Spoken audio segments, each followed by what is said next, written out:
Hey, howdy, a bad guy, a thief. He had a gun and he went up to a good guy, apparently, put a gun into his ribs and said, "Give me your money, is your money or your life?" And the good guy said, "Hey, I'm an elected politician. You can't do that to me." And the guy said, "Hey, in that case, give me back my money."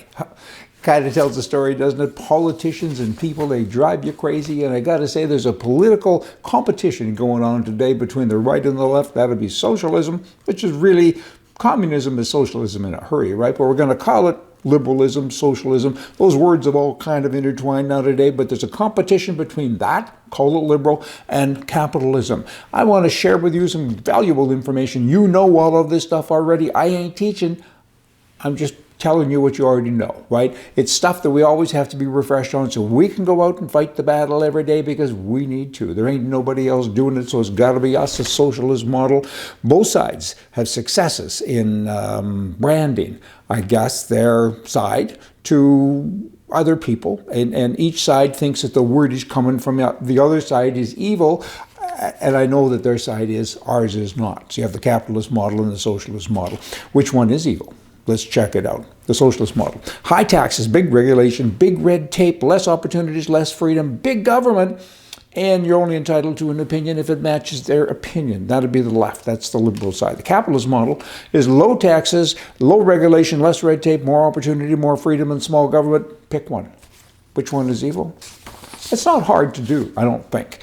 Okay, the left. Their two most effective tools are fear and doubt.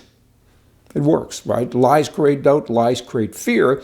Push back, think back, look back. Do not accept what you hear without thought and research. CNN is a good example. You know what? They talk about all kinds of gook and garbage, and the only person that I trust at CNN is a weatherman, and he's suspect a whole bunch of the time. A politician's shelf life is short, basically, or should be a lot shorter. That you need term limits, you need recall, but effectively they're not effective after a very short while.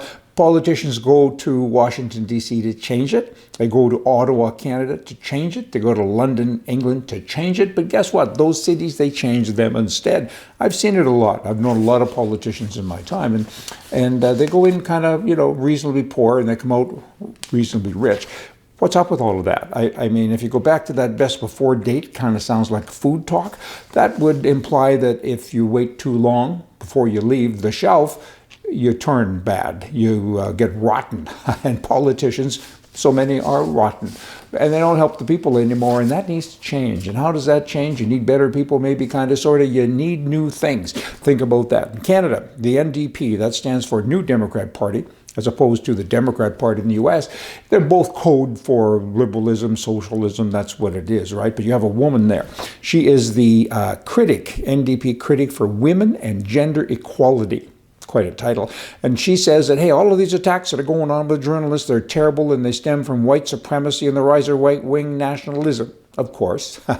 Did it ever occur to her that maybe people are contacting the journalists because they do a bad job? They don't tell the story properly, and they don't do news right anymore, or properly anymore. Pardon the word right. They do it wrong.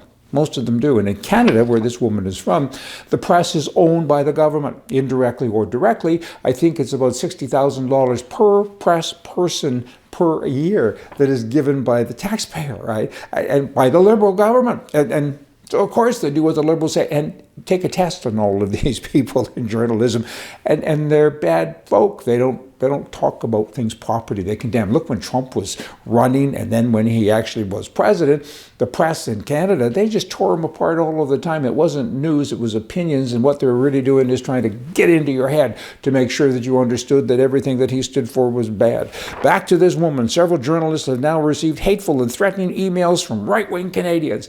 Well, how about just from Canadians who are tired of them not doing the right thing? That'd kind of be a nicer way to say it. And she went on to say, her name is Gazin or Gaz, and she said, the abuse towards journalists are the attack on the fundamental right of freedom of the press.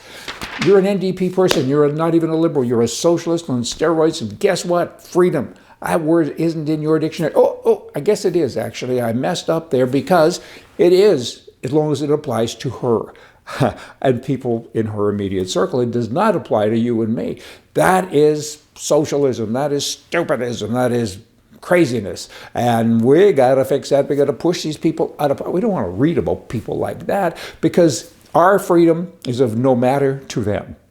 Everything we say is of no matter to them. People say you're doing a bad job, and they say that's a hate crime. I'd like to see a lot of these, or read a lot of these emails that she's referring to, because I bet it's not that bad. People just say, hey, stupid, why don't you say the truth? That'd be nice. And they take that and on it goes. Hey, y'all have a good day. We got to fix it because we're right. See ya.